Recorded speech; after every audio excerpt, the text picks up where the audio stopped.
Shalom, selamat hari Minggu Bapak, Ibu, Saudara-saudari dalam kasih Kristus. Hari ini kita beribadah memperingati peristiwa Pentakosta.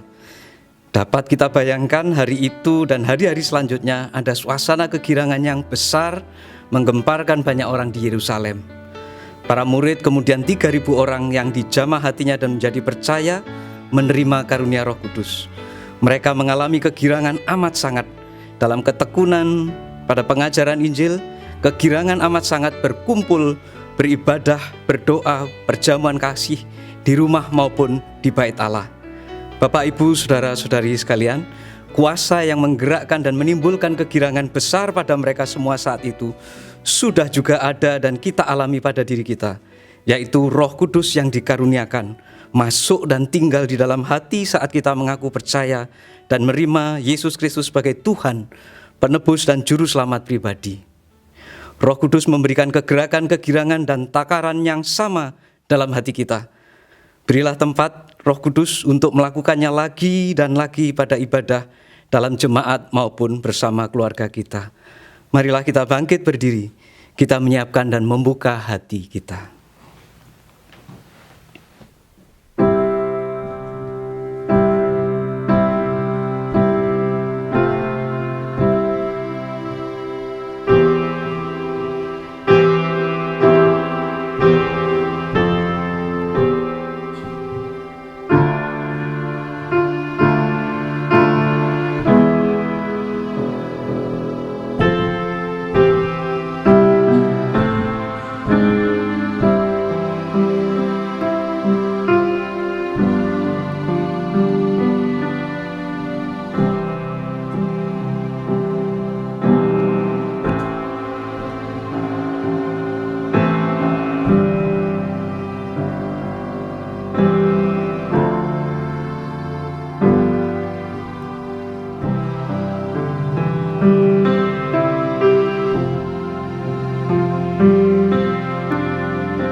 Mazmur nomor 100 ayat 1, 2, dan 4 yang merupakan panggilan ibadah kita menyatakan, bersorak-soralah bagi Tuhan, hai seluruh bumi. Beribadahlah kepada Tuhan dengan sukacita. Datanglah ke hadapannya dengan sorak-sorai. Masuklah melalui pintu gerbangnya dengan nyanyian syukur. Ke dalam pelatarannya dengan puji-pujian. Bersyukurlah kepadanya dan pujilah namanya. KPPK 9 kita masuk ibadah dan memujikan umatnya, pujilah.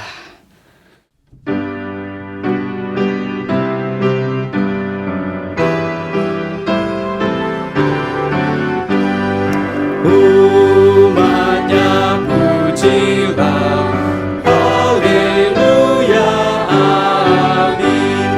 Pada Kristus Raja,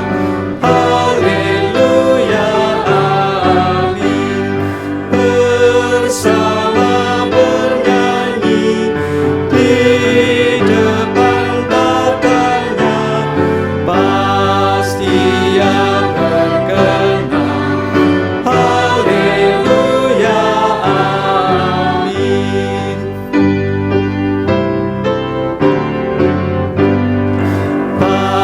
Pandanglah Tuhanmu, haleluya, pujilah padanya, haleluya, amin. Gembala sobatku turun dari surga, kekalah kasih-Nya, haleluya, amin. Haleluya, amin. Jemaat dipersilahkan duduk. Bapak, Ibu, Saudara-saudari, bukankah kita merasa ringan dan yakin dan merdeka datang menghadap hadirat Allah dalam setiap ibadah? Sesungguhnya dalam kemahakudusannya Allah adalah api yang menghanguskan. Kita disambut bukan karena tidak berdosa, tetapi karena Dia sediakan kasih karunia kemurahan pengampunannya di dalam Yesus Kristus Tuhan. Oleh sebab itu, mari dengarkan dan terima dengan hati rela firman Tuhan dalam Mazmur nomor 51 ayat 4 dan 5 yang demikian. Bersihkanlah aku seluruhnya dari kesalahanku, dan tahirkanlah aku dari dosaku. Sebab aku sendiri sadar akan pelanggaranku, aku senantiasa bergumul dengan dosaku. Kita nyatakan kesediaan kita untuk mengakui dosa kita dengan menyanyikan KPPK 142, Kini Penuhi Hatiku.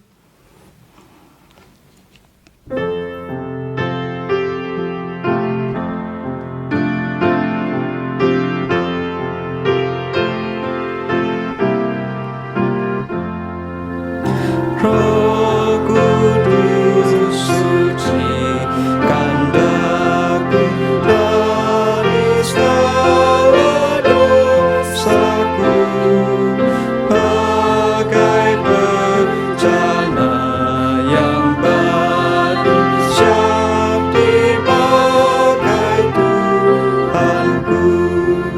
Nunilah, nunilah, Yesus nunilah daku, mulia kuasa Roh Kudus kini penuhi hatiku. Nunilah, nunilah, Yesus nunilah daku, mulia kuasa Roh Kudus kini penuhi hatiku. Mari saudara-saudara kita merendahkan hati kita menghadap Tuhan yang Maha Kudus. Kita mau mengaku segala dosa dan kesalahan kita di hadapannya. Mari masing-masing kita dengan teduh, tenang, kita berdoa, mengaku segala dosa kita di hadapan Tuhan. Kami sadar ya Tuhan, seringkali kehidupan kami adalah kehidupan yang mendukakan hati Tuhan. Kami sadar ya Tuhan, dalam kehidupan yang kami jalani ini, seringkali kami hidup dan kami tidak memuliakan nama Tuhan. Pada hari ini kami menghadap Engkau. Kami minta untuk Kau menyucikan kami, menguduskan kami, mengampuni segala dosa dan kesalahan kami. Dan kami bersyukur untuk anugerah-Mu yang besar, yang mengampuni segala dosa dan kesalahan kami. Kami berdoa bersyukur di dalam nama Tuhan Yesus Kristus. Amin. Jemaat dipersilakan duduk. Saudara-saudara, janji pengampunan dosa diambil dari Roma pasal yang ke-8 ayat 1 sampai ayat yang kedua. Demikianlah sekarang tidak ada penghukuman bagi mereka yang ada di dalam Kristus Yesus. Roh yang memberi hidup telah memerdekakan kamu dalam Kristus dari hukum dosa dan hukum maut. Kita ungkapkan rasa syukur kita atas pengampunan dosa yang Tuhan berikan pada kita dengan memuji dari KPPK 257, Kenal Yesus.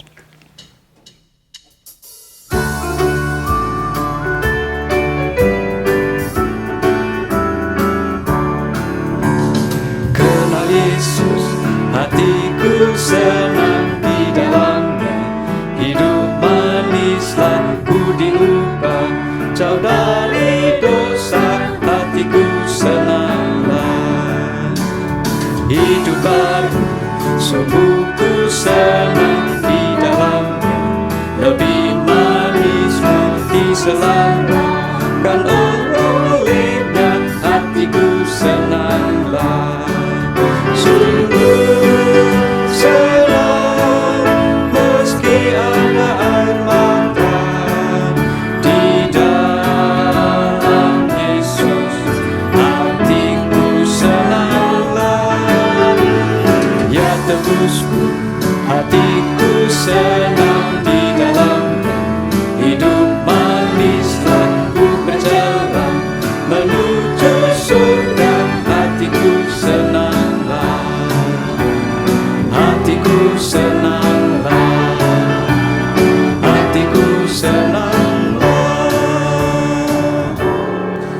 Demikianlah rasa hati yang diampuni, kita mau bersorak, bernyanyi, bersyukur seolah tidak mau berhenti. Hanya sekarang teguhkanlah hati untuk menjalani petunjuk hidup baru yang kali ini terambil dari Lukas pasal 6 ayat 31 dan 36 demikian. Dan sebagaimana kamu kehendaki supaya orang perbuat kepadamu, perbuatlah juga demikian kepada mereka. Hendaklah kamu murah hati, sama seperti Bapamu adalah murah hati.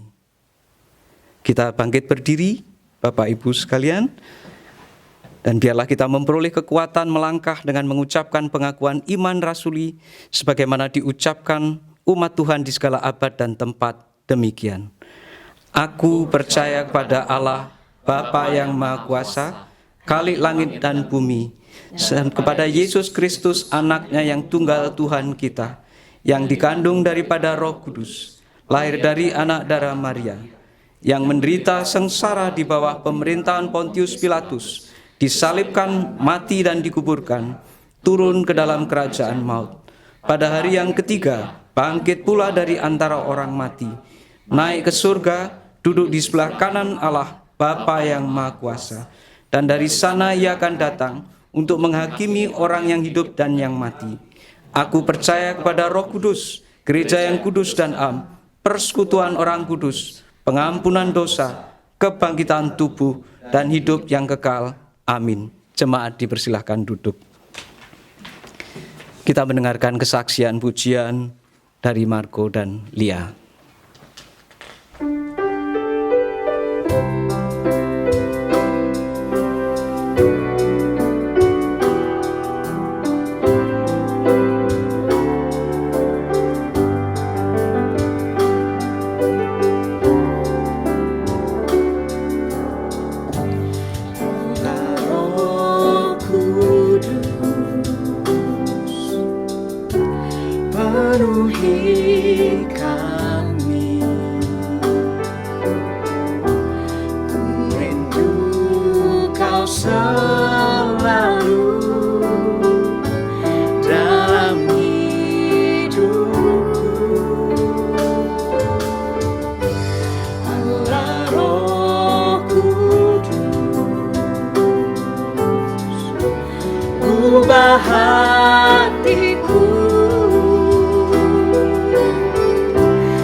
yang ku sanjung, kau mulia, mulia bagimu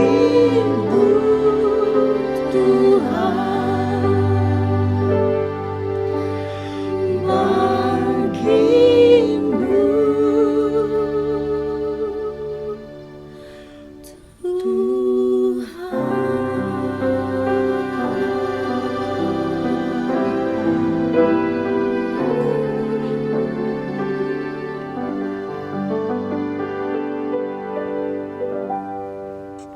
Sungguh indah jika Allah Roh Kudus masuk ke dalam hati kita, karena Roh Kudus menyiapkan dan menolong kita untuk dapat mencerna firman Tuhan. Kita siapkan hati kita untuk firman Tuhan dengan menyanyikan pujian KPPK 357, bangunkan jiwaku yang lesu.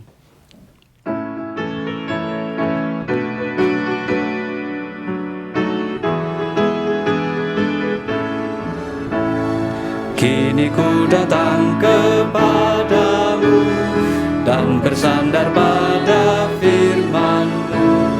Dengarkanlah doaku ini, oh bangunkan jiwaku yang lesu. Bangunkan jiwaku yang lesu. Bangunkan jiwaku yang lesu. Roh Kudus datang dan berkuasalah. Jiwaku yang lesu, berilah roh-Mu di hatiku, membakar dan hapus dosaku. Kuasa anugerah-Mu bekerjalah, bangunkan jiwaku yang lesu. Bangunkan jiwaku yang lesu. Bangunkan jiwaku yang lesu. Roh Kudus datang dan berkuasalah. Oh bangunkan jiwaku yang lesu. Bangunkan jiwaku yang lesu. Bangunkan jiwaku yang lesu. Roh Kudus datang dan berkuasalah. Oh bangunkan jiwaku yang lesu.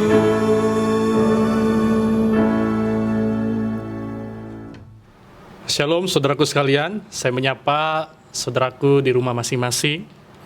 Saudaraku, hari ini kita memperingati Hari Raya Pentakosta bersama-sama, di mana kita mengimani bahwa Roh Kudus telah dicurahkan ke dalam hidup kita masing-masing. Dan satu keyakinan yang kita harus pegang adalah kita tidak pernah ditinggal sendirian oleh Allah. Hidup kita selalu digenggam oleh Tuhan, bahkan di dalam situasi seperti saat ini. Tuhan selalu menyertai kehidupan kita. Dan yang terutama adalah kita berada di dalam persekutuan Allah Tritunggal.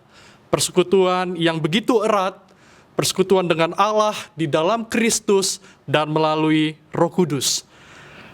Dalam persekutuan bersama Allah Tritunggal itulah saya percaya kita mendapat berkat kehidupan baru. Berkat yang memampukan kita untuk hidup memuliakan Tuhan, memuliakan Dia di setiap nafas kehidupan kita masing-masing. Mari sebelum kita membaca, merenungkan firman Tuhan, kita tundukkan kepala kita memohon penyertaan daripadanya. Ya Tuhan, saat ini kami memohon kiranya Engkau mengaruniakan hati kami yang haus, yang lapar akan Engkau. Hati yang mau terus mencari Engkau, mencari wajah-Mu Tuhan.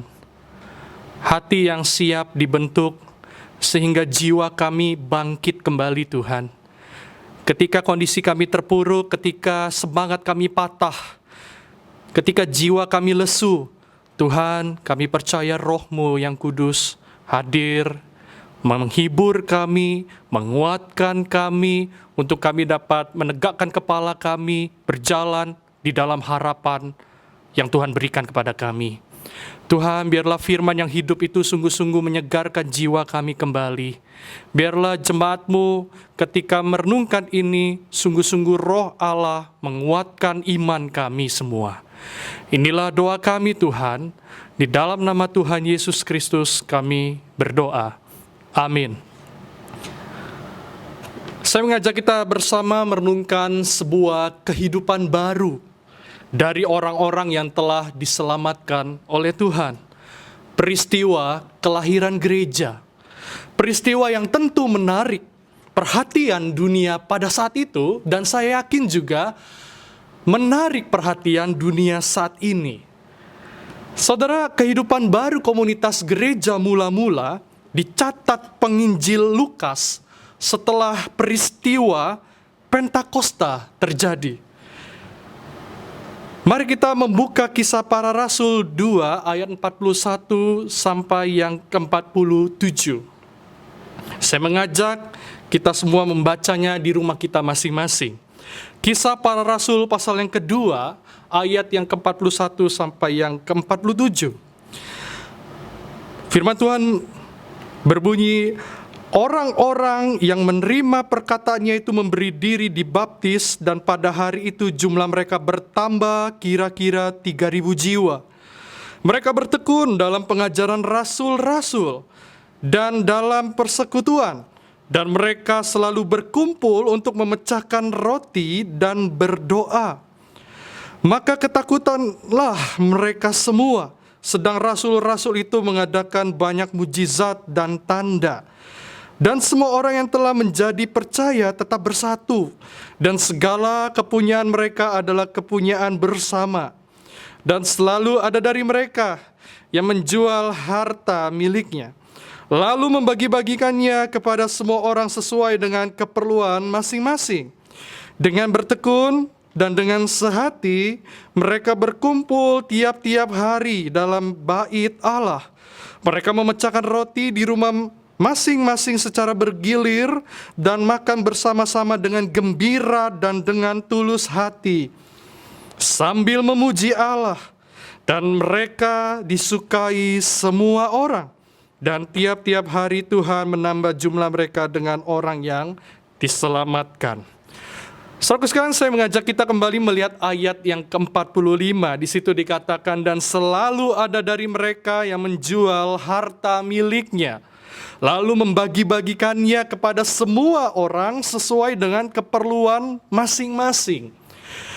Saudara, komunitas gereja mula-mula yang dimaksudkan di sini adalah mereka yang baru saja bertobat setelah mendengar Petrus berkhotbah dengan kuat kuasa Roh Kudus. Jadi firman dengan kuat kuasa Roh Kudus itu bekerja di antara mereka, bekerja di dalam hati mereka.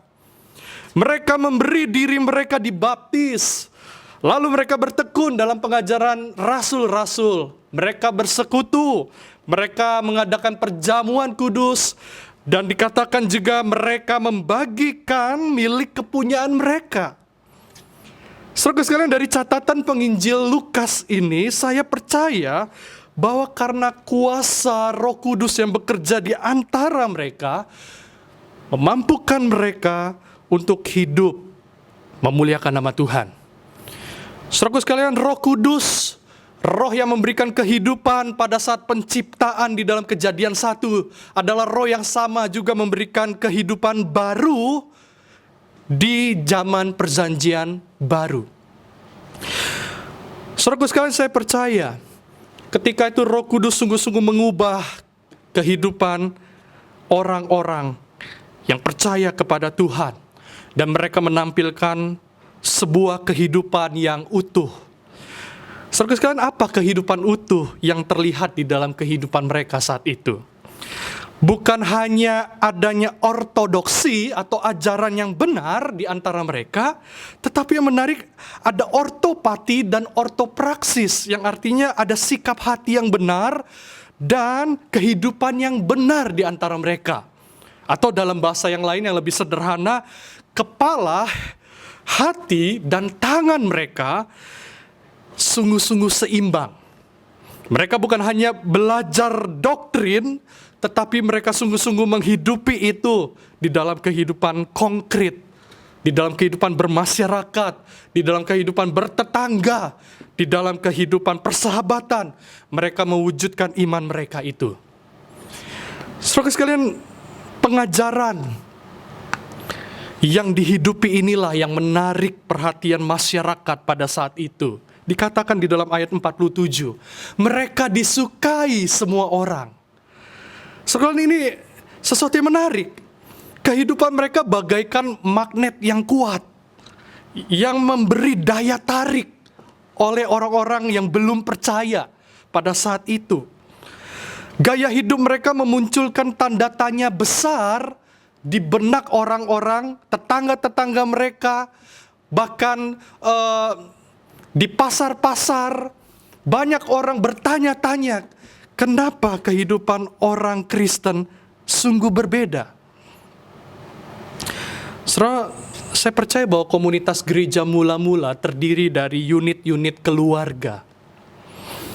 Dan saya membayangkan ketika Roh Kudus itu berkarya, sehingga satu keluarga bertobat kepada Allah, nilai-nilai kehidupan keluarga itu sungguh-sungguh berubah. Para orang tua mulai mengajari anak-anaknya tentang nilai-nilai kerajaan Allah. Para orang tua juga mulai memberikan contoh yang nyata dari ajaran mereka dalam kehidupan sehari-hari. Dan salah satunya, ajaran tentang hidup berbagi. Atau di dalam tema kita hari ini adalah keluarga yang murah hati. Saudara sekalian, ada yang berubah dari cara pandang mereka. Ketika mereka melihat uang, ketika mereka melihat kepunyaan mereka, harta, rumah, ladang, persediaan makanan, itu sungguh-sungguh berubah, Bapak Ibu Saudara sekalian. Coba kita kembali melihat ayat yang ke-44. Di situ dikatakan, dan semua orang yang telah menjadi percaya tetap bersatu, dikatakan di situ, sehati sepikir di dalam bagian di pasal 4. Dan segala kepunyaan mereka adalah kepunyaan bersama. Segala kepunyaan mereka adalah kepunyaan bersama. Saudaraku, bagian teks ini seringkali ditafsir secara keliru dengan mengatakan, tuh lihat, kekristenan mengajarkan ide tentang sosialisme kan? Saudara, sosialisme itu seperti yang kita tahu adalah satu bentuk masyarakat di mana tidak ada lagi kepemilikan pribadi. Yang ada hanyalah kepemilikan bersama, kolektif. Jadi ketika orang melihat teks ini tuh kan kekristenan mendukung sosialisme. Memang jika kita mencocok-cocokkan, pas sekali Bapak Ibu sekalian, pas dengan cita-cita masyarakat sosialisme. Nampaknya itulah yang diajarkan di dalam Kisah Rasul pasal 2 ayat 44 ini. Akan tetapi, saudaraku sekalian, justru saya menemukan yang lain. Tidak ada di dalam Kisah Para Rasul atau dimanapun dalam Perjanjian Baru kita melihat rumah atau ladang atau hal-hal seperti itu dimiliki secara kolektif atau bersama-sama. Sebaliknya, setiap kali rumah-rumah orang Kristen disebutkan dalam bagian teks lainnya, maka itu selalu merujuk pada rumah pribadi. Jadi bukan kepemilikan bersama, tetapi tetap ada kepemilikan pribadi. Misalkan Simon, si penyamak kulit, masih memiliki rumahnya sendiri. Lydia masih memiliki rumahnya sendiri. Filipus, sang penginjil, masih punya rumahnya sendiri. Tetapi yang menarik adalah mereka tetap membuka rumah mereka bagi saudara-saudara yang mungkin saja membutuhkan tempat penginapan. Nah, saudaraku sekalian, di sini kita bisa lihat bahwa tidak ada ide-ide yang mendukung sosialisme. Di sini kita bisa lihat bahwa penghasilan mereka pun masih bersifat pribadi. Seperti Paulus misalnya, masih melakukan pekerjaan sebagai tukang kemah dan melakukannya untuk mencari nafkahnya sendiri dan menghidupi hidupnya sendiri. Lalu, apa artinya kepunyaan mereka adalah kepunyaan bersama? Kalau bukan dalam arti sosialisme itu. Artinya, mereka tetap memiliki kepunyaan mereka masing-masing, tetapi hidup mereka seolah-olah mereka tidak memilikinya. Hati mereka tidak melekat pada apa yang mereka punya atau attach kepada apa yang mereka miliki. Di sini hal yang menarik. Ini secara konsisten diajarkan dari Injil Lukas, penulis yang sama yang menulis Kisah Para Rasul yang menekankan nilai-nilai kemurahan hati. Jadi di sini kita bisa lihat gambaran tentang kemurahan hati jemaat mula-mula. Mereka tidak menganggap kepunyaan mereka sebagai milik mereka sendiri, tetapi dengan bebasnya, dengan ikhlas memberikannya jika ada saudara-saudarinya yang membutuhkannya. Saudara sekalian, saya membayangkan pada saat itu ketika Roh itu bekerja di dalam hidup mereka, ketika Roh Kudus itu betul-betul melahirbarukan hati mereka, ada satu kesadaran yang kuat yang timbul di dalam benak mereka, yaitu Tuhanlah sang pemilik kehidupanku, dan segala yang kumiliki, yang kupunyai ini, aku hanyalah pengelolanya. Jika ada sesama membutuhkan penginapan, monggo, ada kamar yang tersedia. Jika ada sesama yang butuh tumpangan, silakan naik. Kemana engkau akan pergi atau pulang, walaupun arahnya tidak sejalan. Jika ada sesama yang membutuhkan sepiring nasi akan disediakan untuknya. Plus, mungkin buah-buahan yang tersedia di kulkas kita. Jika ada sesama yang membutuhkan uang untuk biaya berobat anaknya, mereka akan bersama-sama menyokong biaya pengobatan itu. Saudara sekalian, bukankah gambaran ini begitu indah? Menjadi satu gambaran komunitas gereja mula-mula yang betul-betul diberikan daya, kuasa oleh Roh Kudus. Inilah salah satu ciri satu komunitas yang dikuasai oleh Roh Kudus, yaitu salah satunya adalah hidup yang bermurah hati. Saudara, saya mengingat betul apa yang diceritakan mama saya tentang kesaksian hidup kakek saya. Semasa mama saya masih kecil dan mereka masih tinggal bersama-sama. Kakek saya adalah seorang pendeta yang merintis di sebuah gereja di daerah Lampung. Hanya dengan mengandalkan Allah sebagai pengutus dan sebagai penopang, pemelihara, dengan setia dia melaksanakan amanat agung yang diberikan kepadanya. Di samping itu ada nenek saya yang berperan sebagai penolong, melayani bersama kakek saya. Bertahun-tahun mereka sebagai satu keluarga yang dikasihi dan mengasihi Allah dengan setia dan taat menjangkau jiwa-jiwa yang belum mengenal Allah di Lampung. Dan sampai satu ketika tibalah waktu Allah memanggil hambanya yang setia itu ke dalam pangkuannya. Saudaraku sekalian, hal yang menarik, hal yang mengejutkan adalah orang-orang yang menghadiri ibadah penutupan peti sampai ibadah pemakamannya. Itu dihadiri bukan hanya jemaat yang dilayaninya saja, tetapi dihadiri oleh orang-orang kampung halaman saya di Lampung itu. Di antaranya ada tukang beca, ada pemulung, ada juga pedagang warung, dan lain-lainnya. Mereka ikut berduka, mereka menangis, serta dengan setia mengiring jenazah kakek saya sampai pada proses pemakaman. Mengapa bisa demikian? Saudaraku sekalian, ini pertanyaan saya, kenapa bisa demikian? Dan mama saya melanjutkan cerita itu, karena pelayanan kakek saya yang bermurah hati itu ternyata membekas di hati orang-orang kampung itu. Saudaraku sekalian, dia menularkan gaya kehidupan bermurah hati. Dia menunjukkan kemurahan hati Allah melalui pelayanannya.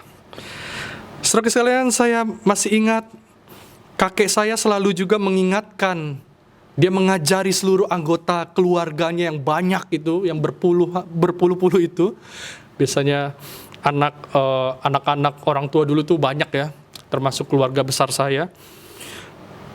Dan kakek saya selalu mengingatkan nenek saya, selalu di pagi hari, kalau kamu mau masak nasi, kalau kamu mau masak sayur, tolong buat lebihan. Kenapa? Karena mungkin ada orang-orang yang belum makan di sekitar kita, tetangga kita, dan kita bisa beri kepada mereka.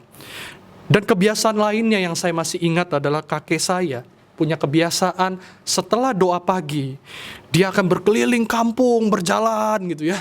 Dia jalan ke sana kemari gitu ya, mendengar pergumulan orang-orang kampung itu dan ngobrol satu dengan yang lain, dan tangannya begitu ringan memberi sejumlah uang bagi mereka yang membutuhkan. Saudara, tangan itu mengingatkan saya akan tangan yang lebih besar, tangan yang lebih mulia, yaitu tangan Kristus. Tangan yang penuh dengan cinta kasih, tangan yang selalu merangkul, tangan yang tidak pernah dipakainya untuk mencelakai sesamanya, tangan yang selalu memberi, bahkan sampai pada penyalipan pun, dia membuka tangannya untuk dipaku sebagai pemberian habis-habisan agar kita memiliki hidup baru di dalamnya. Saudara sekalian, Kristus mengingatkan kita apa artinya hidup berkorban di dalam pemberian kita. Dan Roh Kudus adalah Allah yang memberi kuasa bagi kita untuk menghidupi akan hal itu. Saudaraku, kita juga harus meyakini bahwa pemberian kita bukan sekedar sebuah pemberian. Dalam peristiwa Pentakosta, pemberian kita bukan semata-mata hanya untuk tujuan kemanusiaan pada umumnya, for the sake of humanity. Tetapi pemberian kita dilihat sebagai sebuah for the sake of the kingdom of God. Artinya apa? Pemberian kita adalah sebuah pengorbanan bagi kerajaan Allah. Pemberian kita adalah pemberian yang diarahkan pada tujuan-tujuan Allah untuk menjangkau yang terhilang. Walaupun tujuan kemanusiaan itu pun bagian dari tujuan Allah yang begitu besar. Dan karena itu, saudaraku sekalian, tujuan-tujuan Allah pertama-tama dan terutama yang menjadi fokus dari segala pemberian kita. Pemberian kita harusnya pemberian untuk sebuah garis yang melambangkan kekekalan kerajaan Allah. Bukan hanya untuk sebuah titik yang menggambarkan kehidupan kemanusiaan yang sementara di dunia.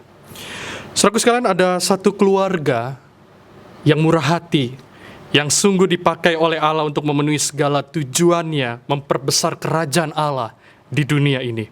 Keluarga tersebut adalah keluarga seorang pendeta, sekaligus penulis buku yang bernama Randy Alcorn. Randy dan Nancy, istrinya itu, dipercaya untuk membesarkan 2 orang putri. Keluarga ini mendapat panggilan Allah dalam suatu misi khusus, yaitu menentang sebuah klinik aborsi di Portland, Amerika Serikat. Seluruh hidup dan tenaga mereka dikerahkan untuk melawan praktek-praktek tidak manusiawi itu. Perjuangan mereka ini dibalas dengan perlawanan yang begitu menyakitkan hati. Pihak dari klinik aborsi memberi tuduhan-tuduhan palsu kepada Randy yang mengatakan, Randy telah meneriaki para wanita yang ada di klinik itu serta meludahinya dan menjambak rambut-rambut mereka. Tuduhan ini pun meluas sampai masuk dalam surat kabar lokal Portland, sehingga menyebabkan kesalahpahaman dari rekan-rekan Kristennya. Randy sempat goyah untuk tidak menindaklanjuti proses persidangan itu, tetapi kedua putrinya mengatakan kepada dirinya, "Papa, saya pikir Allah ingin Papa ada di sana." Kata-kata dari anak-anaknya itu memberi kekuatan baginya untuk tetap berjuang melanjutkan persidangan itu. Dan walaupun tidak mudah, dia terus berjuang. Dan pada akhirnya pun dia harus keluar dari gereja tempat pelayanannya. Mengapa? Agar gereja tersebut tidak terlibat, terseret ke dalam masalah yang ia dapati dari pihak klinik aborsi itu. Saudara sekalian, di tengah kesulitan ekonomi itu, Randy ternyata masih tetap aktif menulis buku. Dan yang menarik di sini adalah seluruh keluarganya, istri dan anak-anaknya bersepakat tentang royalti atau tanda kutip bayaran dari buku yang ditulis darinya, 100% sungguh-sungguh dipersembahkan bagi kerajaan Allah. Dia persembahkan bagi gerakan-gerakan anti aborsi. Dia persembahkan untuk penanggulangan orang-orang yang kelaparan. Dia persembahkan untuk bantuan orang-orang yang cacat. Dia persembahkan untuk tawanan atau orang-orang Kristen yang teraniaya. Saudara sekalian, ini gambaran satu keluarga yang sungguh-sungguh mengarahkan segala pemberiannya bagi kerajaan Allah. Bukan semata-mata dia melihat kemanusiaan yang tercoreng, makanya dia melawan itu. Tetapi fokus utama dia adalah kerajaan Allah. Tujuan-tujuan Allah. Saudara sekalian, saya percaya setiap keluarga ditempatkan Allah dalam konteks dan pergumulannya yang berbeda. Dan panggilan khusus yang berbeda pula. Tetapi firman Tuhan hari ini meneguhkan kita tentang menjadi keluarga yang murah hati. Apa yang kita miliki sungguh-sungguh kita persembahkan bagi kerajaan Allah. Saat ini melalui segala perjalanan panjang sampai kami, saya dan keluarga menemukan rumah untuk kami tinggali. Bukan hanya itu, kami juga sadar bahwa kami sedang ditempatkan Allah di tengah-tengah lingkungan komunitas yang belum percaya. Tantangan bagi keluarga kami saat ini adalah bagaimana kami bisa jadi kesaksian sebagai keluarga Kristen yang murah hati di tengah lingkungan belum percaya. Saudara sekalian, bagaimana kami menampilkan sebuah kemurahan hati itulah menjadi pergumulan kami. Saya terus berdoa kepada Tuhan supaya kehadiran kami bukan menjadi batu sandungan, tetapi sungguh-sungguh membawa berkat di antara mereka. Saudara sekalian, di tengah pandemi ini ada tetangga kami, khususnya di depan rumah kami, tepat keluarga yang mengandalkan pekerjaannya di sebuah sekolah, yaitu berjualan makanan kecil. Dan karena pandemi ini, maka dia nggak bisa bekerja untuk sementara, dan ini mempengaruhi pergumulannya di dalam memenuhi kebutuhan sehari-hari untuk anak-anaknya makan. Mendengar kabar itu, akhirnya kami sekeluarga bersama-sama memikirkan apa yang bisa kita berikan kepada tetangga kami ini. Dan akhirnya dengan segala kekuatan yang bisa kami berikan, kami menyokong segala makanan. Kalau kita lagi masak, saya sering mengingatkan mama saya, tolong buat lebihan bisa diberikan kepada mereka. Dan sungguh suatu sukacita bagi kami semua. Kami selalu menjaga kesadaran bahwa apa yang kami lakukan ini semata-mata hanya untuk Tuhan, hanya untuk kerajaannya. Saudara sekalian, bagaimana dengan keluarga saudara? Panggilan apa yang Allah berikan saat ini di tengah keluarga saudara dan di tengah lingkungan di mana saudara tinggal? Bersediakah keluarga saudaraku dipakai Allah untuk menjadi berkat di dalam kerajaannya? Dan kiranya Allah menolong keluarga saudara dan saya untuk menjadi keluarga yang murah hati.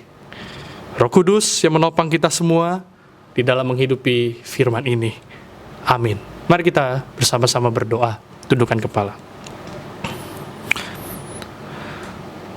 Bapa, kami bersyukur jika kuasa-Mu tidak pernah padam di sepanjang sejarah gereja. Dan kami melihat bukti betapa powerfulnya, betapa kuatnya kuasa transformasi perubahan itu ketika Roh Allah berdiam di antara kami.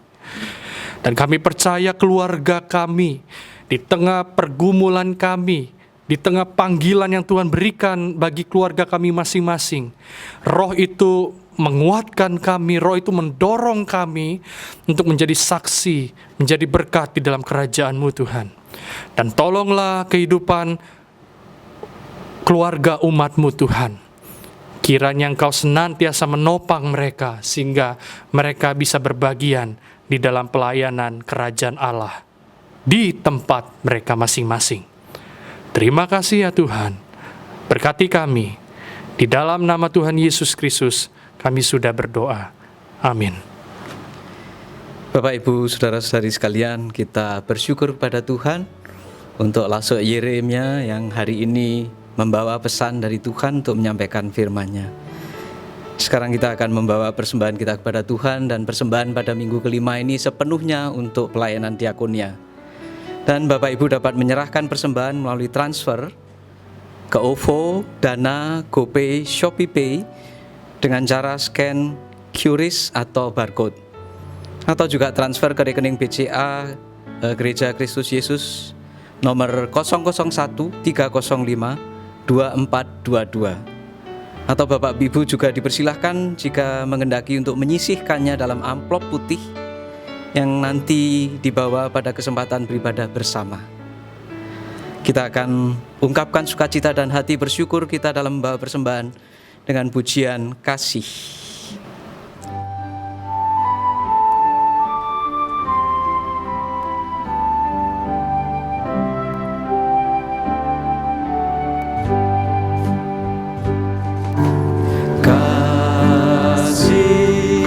Kasih lemah-lemu, kasih pasti memaafkan, kasih pasti murah hati, kasih-Mu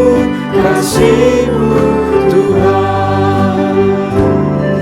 Ajarilah kami ini saling mengasihi, ajarilah kami ini saling mengampuni, ajarilah kami ini kasih-Mu ya Tuhan, kasih-Mu kudus tiada batasnya. Kita ulangi sekali lagi. Kasih pasti lemah lembut, kasih pasti memaafkan, kasih pasti murah hati, kasih-Mu Tuhan. Ajarilah kami ini saling mengasihi, ajarilah kami ini saling mengampuni, ajarilah kami ini kasih-Mu ya Tuhan, kasih-Mu kudus tiada batasnya, kasih-Mu kudus tiada batasnya.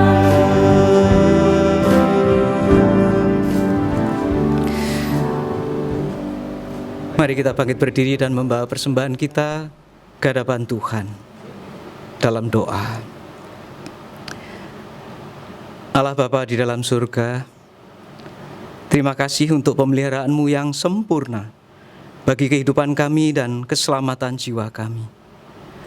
Terima kasih untuk firman-Mu yang selalu menguatkan dan menyegarkan jiwa kami.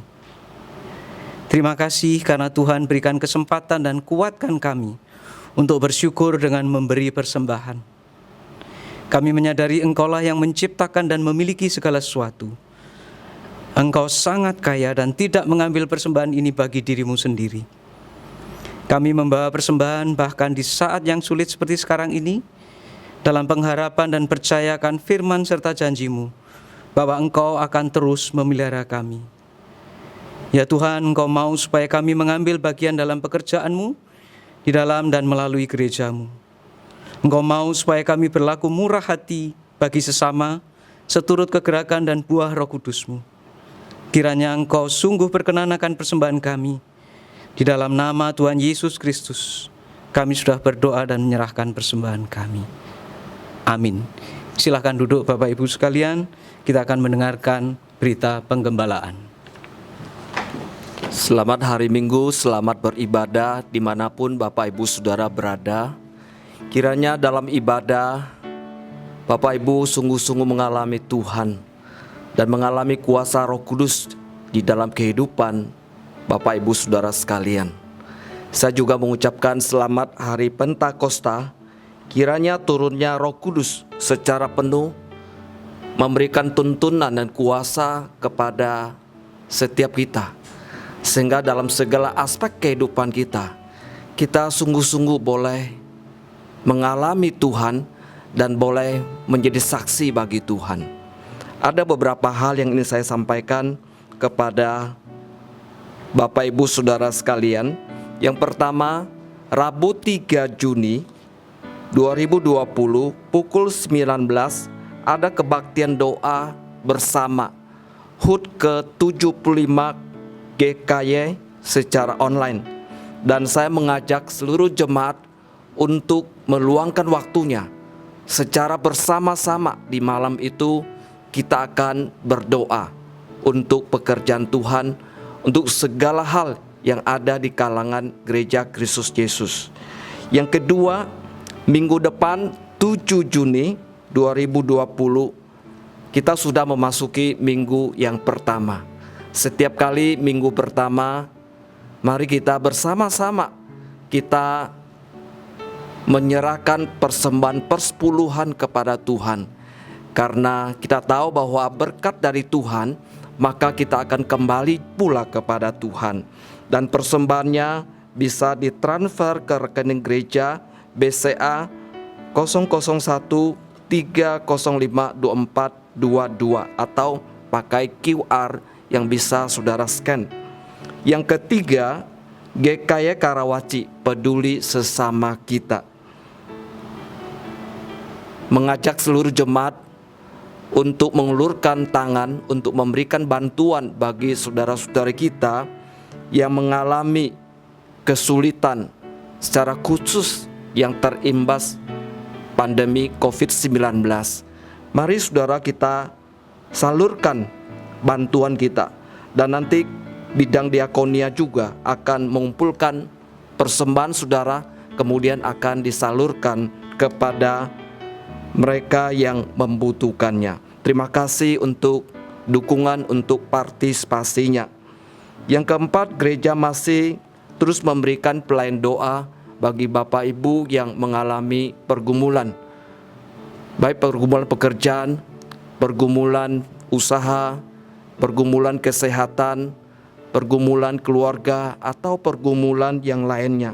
Kami masih menunggu, dan silakan menghubungi kami yang bisa memberikan pelayanan kepada Bapak Ibu Saudara sekalian. Bisa menghubungi telepon gereja 02154213176 atau handphone gereja 081311415977 atau langsung menghubungi handphonenya hamba Tuhan. Yang terakhir, seluruh jemaat perlu memiliki ibadah online yang benar, seperti layaknya kita ibadah di gedung gereja. Dan saya mengharapkan bahwa ketika kita menjalani ibadah online, kita bisa mengikutinya dari awal, kemudian sampai selesainya. Sekali lagi, jangan ketika di perjalanan kita ibadah, lalu kita pindah channel yang lain, dan kita bisa tergoda ada banyak hal yang lainnya. Dan saya mengajak supaya setiap kita, seluruh jemaat, memiliki ibadah online yang benar dari awal sampai selesainya. Karena kita percaya bahwa Tuhan hadir di dalam ibadah yang kita lakukan. Terima kasih untuk perhatiannya.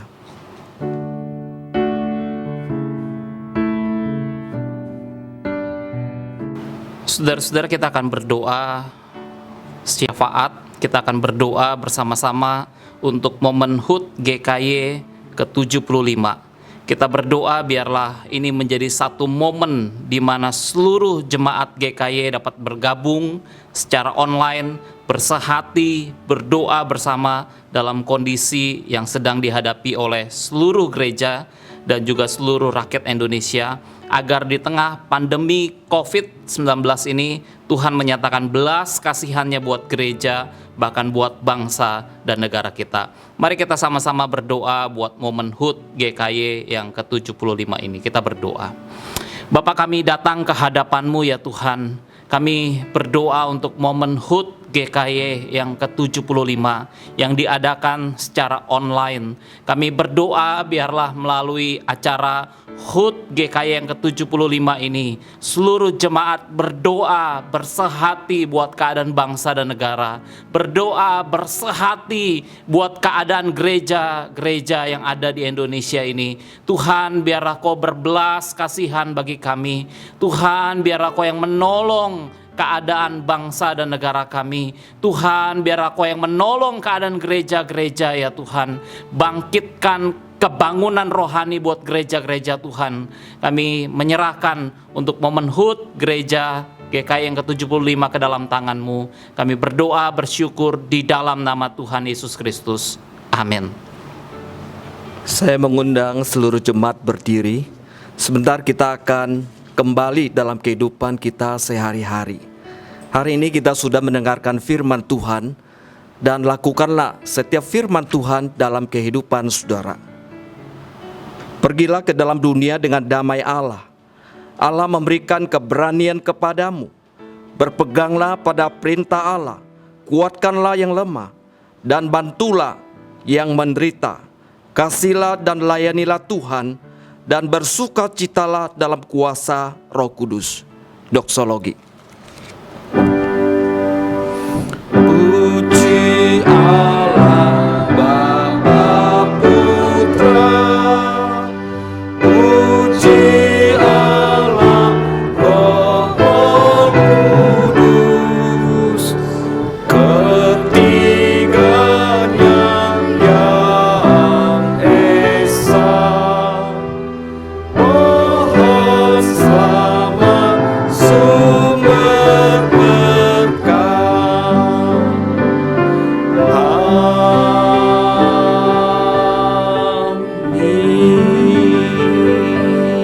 Jemaat yang saya kasih dalam Tuhan, arahkan hatimu dan terimalah berkat Tuhan. Anugerah Tuhan Yesus Kristus yang berlimpah-limpah dalam kehidupan saudara.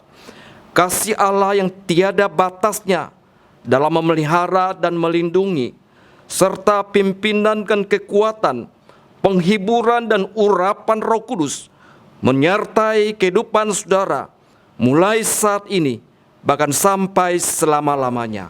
Amin.